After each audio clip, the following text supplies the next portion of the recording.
Voilà 7 ans qu'on l'attend, cette nouvelle Alpine. Il faut dire que sa naissance aura été compliquée puisqu'au départ elle devait être construite en collaboration avec Caterham qui se sera finalement retiré du projet en 2014. Mais la voilà enfin, et il s'agit d'un produit 100% maison et d'une indéniable réussite à la fois sur la route comme sur circuit, et on vous explique pourquoi. Légère et agile, voilà en 2 mots résumé l'objectif d'Alpine. La chasse au poids a d'ailleurs été la priorité, une réalité qui s'observe déjà sur la bascule, puisque le modèle le mieux équipé ne pèse que 1103 kg. Il faut dire que la coque utilise des éléments extrudés, à la fois collés et rivetés. Au contraire d'Alpha, Alpine n'a donc pas retenu de matériaux composites ou de fibres de carbone pour des raisons de coût. Et pour la suspension, Alpine a bénéficié d'une belle liberté, au point de développer 2 essieux à triangle superposés, le meilleur choix possible en matière de précision et d'efficacité puisque ces 2 essieux permettent de faire travailler les pneus plus à plat. On s'installe dans l'A110 avec autant de facilité que dans un Porsche Cayman. L'habitacle nous laisse par ailleurs avec une position de conduite parfaite, même si les sièges baquets ultra légers se passent de réglage.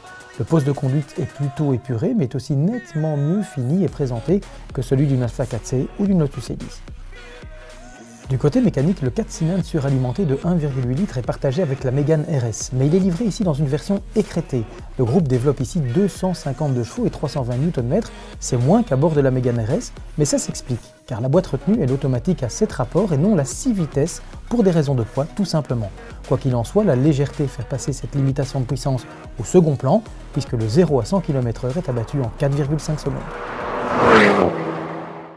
Dès les premiers tours de roue, l'Alpine se montre étonnamment confortable. C'est le fait d'une suspension rigoureuse mais aussi très progressive grâce notamment aux butées de compression hydraulique, des amortisseurs similaires à celles utilisées pour les voitures de compétition. L'engin est équilibré, efficace et très agile et le moteur implanté en position centrale arrière n'induit pas d'un comportement vif ou délicat aux limites. Au contraire, on trouve dans cette Alpine toute la rondeur qui fait défaut à l'Alfa 4C, tout en y trouvant aussi une agilité à laquelle le Cayman ne peut prétendre. La direction est impeccablement calibrée et informative et les freins signés Brembo à la hauteur des performances. Au point qu'on se dit que le châssis accepterait bien plus que les 252 chevaux du moteur qui, à côté de ça, procure tout de même un joli plaisir du fait de sa disponibilité.